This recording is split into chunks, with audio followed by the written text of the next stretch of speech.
বিসমিল্লাহির রহমানির রহিম। সীমা কিচেনপুর। আমি আজকে আপনাদের কাছে একটা রেসিপি নিয়েছি, এই যে কচুর শাক।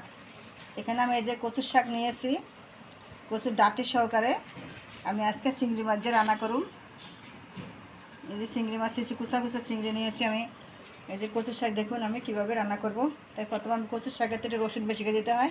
এক বাটি পরিমাণ আমি কচু সাথে আমি রসুন দিয়ে দিলাম এক বাটি। 1 চামচ দিয়েছি আমি আদা বাটা, 1 চামচ দেবো আমি রসুন বাটা, 1 চামচের যে একটু কম দিছি আমি লবণ, 1 চামচ দিছি আমি হলুদের গুঁড়া, কারণ হলুদের গুঁড়া একটু কম দিছি, পরে আবার আমি চিংড়ি মাছ রান্না করার সময় দেবো, তাই পরিমাণ মতন কম দিছি।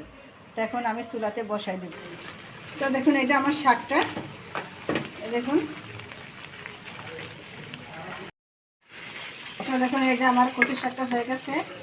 এখন এটা আমি তেলেতে দিব।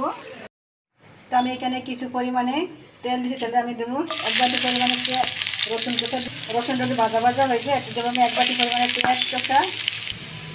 তো আমার এই যে 1 চামচ দিচ্ছি আমি রসুন চোখা, মুখে যাতে না পুড়ে যায়।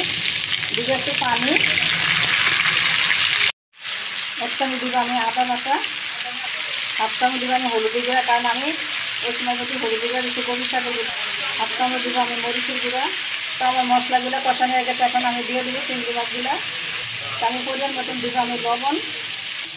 তো আমার মশলাটা এখানে কষানো হয়ে গেছে, এখন আমি কচুর শাকগুলো দিয়ে দিব।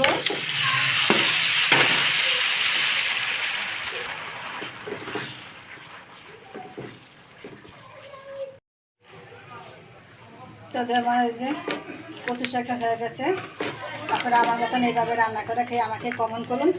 প্লিজ আমার ভিডিও যদি ভালো লাগে থাকে আমার চ্যানেলটাকে লাইক কমেন্ট করুন এবং নতুন থাকলে সাবস্ক্রাইব করুন। আল্লাহ।